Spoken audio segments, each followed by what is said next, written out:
Hello, I'm Charles Kovess, Australasia's passion provocateur. Welcome to this week's episode of the Charles Kovess Show. In this week's show, the big idea I explore is this. Is the science settled? And I say no, and I say you must keep thinking, learning, searching, and challenging. The science is not settled. If you don't keep thinking, learning, searching, and challenging, you will cease to be able to make good decisions. You will cease to be free. You will cease to be able to create the life that you want for yourself, for your family, for your community. This weekly show is founded on the formula SA plus P equals S. Self-awareness plus passion equals success. Your success. The ideas I share in this show are aimed to help you achieve your unique success. Since 1993 as Australasia's passion provocateur, after I left my successful legal career, I have educated, inspired, provoked audiences, small, large, one-on-one conversations of people to discover and pursue their passion, because living life with passion makes all the difference. My two books, Passionate People Produce and Passionate Performance, were written to help readers understand the amazing power, the amazing life that we have when we are living life with passion. This show is also guided by Socrates' famous quote, "The unexamined life is not worth living." You can see I'm wearing my red jacket, red the colour of passion. When you see red, think passion. And I hope that it's a provocation, a reminder to you to go, am I pursuing my passion? Am I searching for my passion? Sometimes you might know what you're passionate about, but the challenge is to work out how to make the amount of money that you want by pursuing your passion. And let me make you this promise. I have never found someone who's passionate about a particular issue who cannot make money out of that passion. Even quilting. In each show, regular listeners, viewers will know that I explore one big idea. And today that big idea, as I said, is the science is not settled. I will give you some resources, some humour, a book, a quote, a spiritual tip, a health tip. I have no desire to be politically correct, and I certainly support healthy addictions, and one of those for me, of course, is coffee. I love the stuff. Stephanie, I'm thinking of you when I'm drinking my coffee. I hope those of you who love coffee invest in a great coffee machine. So, what's happened in the past week? Well, January the 6th has come and gone in the US, and the announcement was made, the electoral college votes are in, and Joe Biden has been said to be appropriately elected as the next President of the United States. At the time of recording, Donald Trump, whilst being reported as having conceded, there are other reports that say he hasn't conceded. The complexity goes on. In Australia, Queensland, Brisbane actually, the capital of the state of Queensland, has been locked down for 3 days because of one coronavirus case from this new version from the UK, this more contagious strain of coronavirus. In Victoria, the borders have been shut. Australian states have shut their borders. This is supposed to be one country for a minuscule number of, quote, cases, end quote. And even then, those of you who follow the debate carefully know that the PCR test that is used to identify coronavirus is 94% unreliable. People's lives are being thrown into chaos. Not the public servants, not the politicians, not people employed by government, the emergency responders, oh no. Small to medium businesses. In fact, large businesses are doing extraordinarily well. And the stock market is booming. Human freedoms are being put at risk by these governmental responses. And some people say this is great. I say it's not. I say the science is not settled, and I will explore that. But these issues are very relevant as I'm reviewing the week that we've had. On a positive note, Julie and I have both been passionately pursuing our business interests, working hard. And the beauty of passion is that when you're passionate about your work, you don't need a holiday. I have no desire to be on holiday. Whilst many of you will be on holidays, celebrating the New Year and the remnants of Christmas, and for those of you who didn't see last week's show, I wish you a happy New Year. I'm loving the work, and Julie's loving the work. At the same time, it's been great being able to swim in Victoria in swimming pools, and so my cycling has now expanded into cycling and swimming.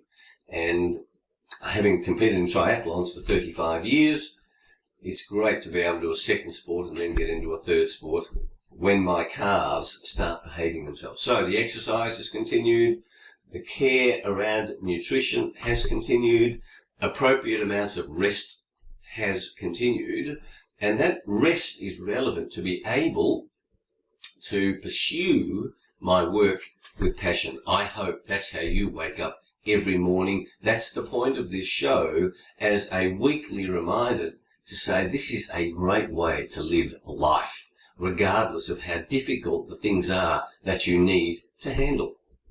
Now, to today's big idea. Before I do, I invite you to subscribe to the YouTube channel, to the podcast.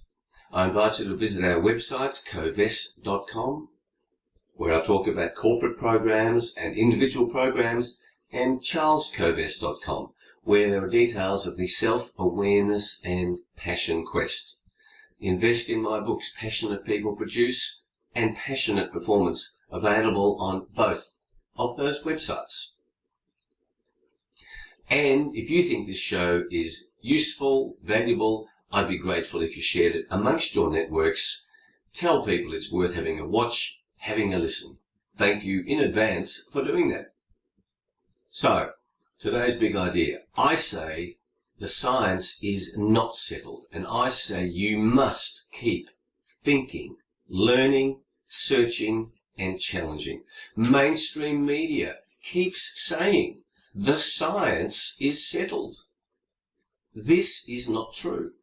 This is like the Catholic Church in Galileo's time saying the science is settled. The sun revolves around the earth, rotates around the earth. I'm quite interested as to whether it's revolving or rotating, but anyway, it's certainly not revolting. Okay, the Catholic Church decreed the science is in. Galileo was silenced because the consequences were excommunication, and in those days, with the power of the Catholic Church, you would be not only excommunicated, but put to death. So Galileo kept his mouth shut. He stopped speaking science. He stopped speaking the truth. That's what we're hearing in the mainstream media today. Might is not truth. The fact that mainstream media says, and politicians say, and health authorities say the science is settled does not make it so. What is science anyway? When someone throws that to you, what is science? The science is settled. What do they mean? It is a very confusing topic. It is a complex topic. I studied sciences at school before I became a lawyer. I've been interested in sciences ever since, in any event. I urge you to take an interest in this question so that you have a basic rudimentary understanding of what to say when people say, the science, or the science has spoken. Has it really? Well, let's have a look at this. I found a magnificent article by a man called David Cayley, and I urge you to look at his blog, davidcayley.com. It's spelt David Norway, Cayley.com. I'll put that into the show notes. And I want to read you some extracts from his piece, quite a long piece, on this question of science. Now, I'm a very good reader, so I hope you enjoy the way that I read this. It's a little bit long, but not too long. He says, I'll continue with my discussion of science. The word is, in my opinion, a source of fatal confusion. The basis of this confusion is that the term functions at the same time as a myth and as a description. Words possess denotations, the objects, real or imagined, at which they point, and connotations, the cloud of associations and feelings which they generate. The word science in everyday talk is all connotation and no denotation. The crucial attribute of those verbal puffballs the German scholar Uwe Perksen calls plastic words and Ivan Illich amoeba words. It points to no agreed object. There are so-called hard sciences, and therefore by inference soft sciences, observational sciences and mathematical sciences, historical sciences and experimental sciences, and it possesses no agreed method. One often hears of that scientific method, but even the most cursory survey of the philosophy of science will yield multiple competing accounts of what it might be.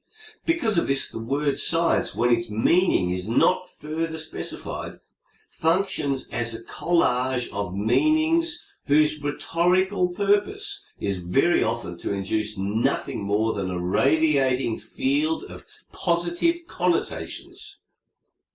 Science, a diverse, heterogeneous, and sometimes internally contradictory phenomenon, is smoothed out and compressed into an apparent compact and consistent object which can then be made into a social protagonist and a grammatical subject. Science says, comma, science shows, comma, science demands. An actual history with all its twists and turns has been replaced by what appears to be an unproblematic natural object, intelligible, obvious, and at hand. The result is that the myth obscures and absorbs the actual object. So, with that background, the article goes on. I urge you to have a look at it on David Cayley's blog. It's beautifully written. Come back to this question. When someone says to you, the science is settled, as I said, it's not true. Let me give you 6 specific examples. Number 1, coronavirus. The science is settled. Well, I say to you that is just a nonsense. And from other episodes, you would have heard how scientists all around the world, experts of the highest order, totally reject the standard government line that lockdowns work, that masks work, that this is a deadly disease. Number 2, climate change. The science is settled. Anybody who disputes anthropogenic climate change is a, quote, climate denier, end quote. There's your clue. As soon as someone throws a name at me that I'm a climate denier or a conspiracy theorist, I know that they have ceased to think. They want to impose that science is settled on me so that my views don't count. In an earlier episode of this show, I have quoted books on climate change proving how unsettled the whole question is. When someone says to you, the climate change science is settled and human beings cause it, that's a lie. Number 3, coffee is bad for you. The science is settled. How many articles have you seen in the last 20 years where one year coffee is bad for you, the next year is good for you, the next year is bad for you? The science. Next example. Fat is bad for you, so as much sugar as you like, No fat. So 99% fat-free. Loaded with sugar because food without fat is tasteless. Then documentaries come out and say the sugar industry in America hijacked the science around health, around fat and versus sugar in terms of human health. Number 5, wine. How many times have you seen the science is settled? Wine is bad for you. Wine is good for you. White wine is bad for you. Red wine is bad for you. White wine is good for you. Red wine is good for you. The science is settled. Bullshit. No, it's not. Next one. Vaccines. The science is settled. Vaccines are safe and effective. Anybody who questions that is an anti-vaxxer. Again, a name that's imposed. As I said before, once someone imposes a name on me of anti-vaxxer, I know that they have ceased to study, they have ceased to learn, they have ceased to challenge, they have ceased to think. They have accepted the mainstream imposition of the idea that vaccines are safe and effective, so if the FDA, if the TGA in Australia have approved a vaccine, it must be safe and effective. Not true. The other element where the science is settled is in terms of the results of the US election and the questioning of computers. Computers have spoken. Computers must be true in terms of counting votes. Who could question a computer? So, I say you must keep thinking. You must keep learning. You must keep searching. You must keep challenging. Your future depends on it. And I've given you a small taste of the number of times in our lives and in previous lives and previous lifetimes where ideas have been imposed by the mob, by government, by politicians who say it's all clear, just accept it. And a courageous, brave, passionate, committed people said, no, the science is not settled. And indeed, when you really come back to explore this question of science, science is constantly being questioned. Another example that comes to mind is our understanding of the human body. The medical scientists at Harvard Medical School say we know less than 20% of how our body functions. And yet, you've got politicians telling you, we understand the science is settled, when we know so little. So, because the mob says the science is settled, it is not settled. So, I hope that big idea provokes you to think about how easily you adopt this idea when mainstream media, when politicians say this is settled. And of course, classic line, how do you know when a politician's lying? His lips are moving. And that brings me to this week's joke. And I have to read it because it's quite good, but it's a story of having just died. A man is sitting in the devil's waiting room, anticipating his pre-admission interview. He notices that all the walls are covered in clocks. They're all running at different speeds. Wanting to know the significance of the clock arrangement, the dead man approaches the receptionist and asks. The girl explains there's a clock for every person on earth. That the more the person lies, the faster his or her clock runs. Being impressed by technology, the man wanders through long hallways looking at the names under countless millions of clocks and noting the various speeds at which they're running. After a few hours, he returns to the reception and tells the girl he hasn't been able to locate a clock for Boris Johnson, the Prime Minister of the United Kingdom. And the girl looks at him and says, oh, Boris Johnson, the devil keeps Boris's clock in his office and uses it as a fan. There you are, there's a thought for you. Politicians lying. Do you believe what politicians tell you? I certainly don't. Test for other evidence. Now, my song for the week is the beautiful French song, one of the great versions of it by Jacques Brel, Non, je ne regrette rien. No, I do not regret anything. And my wish for you is that you listen to that song and let it inspire you to fight for truth, to fight for your right to know more truth rather than less truth, and for you to live a life without regrets, for you to search for what you want to know, for you to be able to live your life with passion in a way that you want to live it, so that you live a life without regrets. There are some wonderful books, I'll make a reference to it in future episodes, of living life without regrets, so that on your deathbed you don't go, gosh, I wish I'd lived in a different way. My book for you, because again, this requires you to understand pushing back against mainstream media, pushing back against the mob narrative.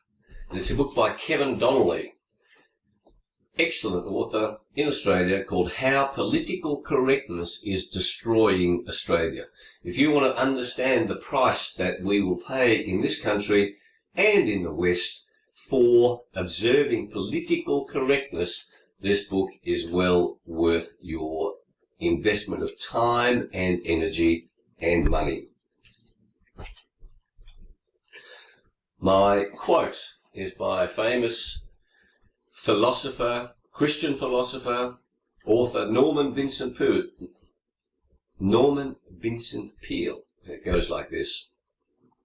The trouble with most of us is that we would rather be ruined by praise than saved by criticism. It takes guts to speak your truth, but most people would rather be praised and therefore keep their mouths shut and comply with the mob than to face criticism.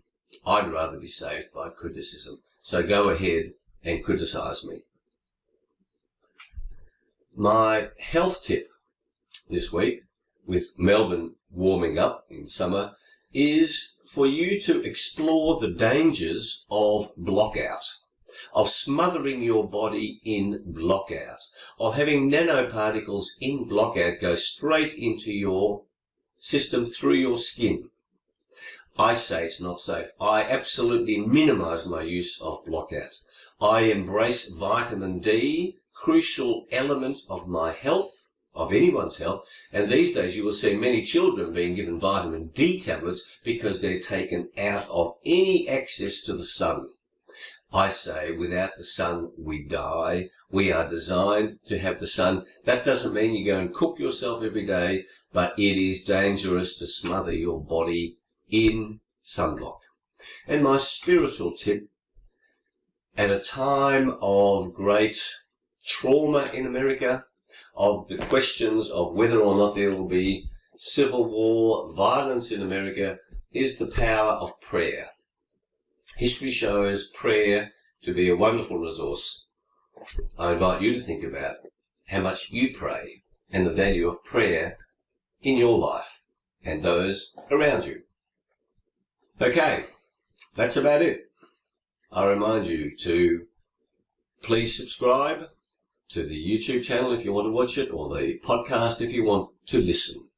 Visit our websites, covest.com, charlescovest.com.